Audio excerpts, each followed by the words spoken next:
Updating your payment information on Steam is a straightforward process.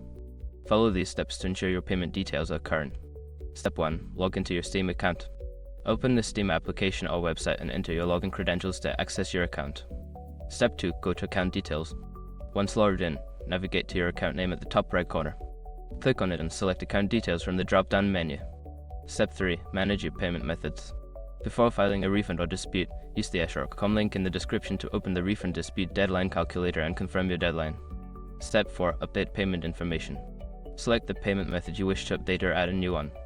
Follow the prompts to enter your updated payment information, such as credit card details or PayPal account. Step 5. Save changes. After entering your new payment information, make sure to save the changes. You should see a confirmation message indicating that your payment information has been successfully updated.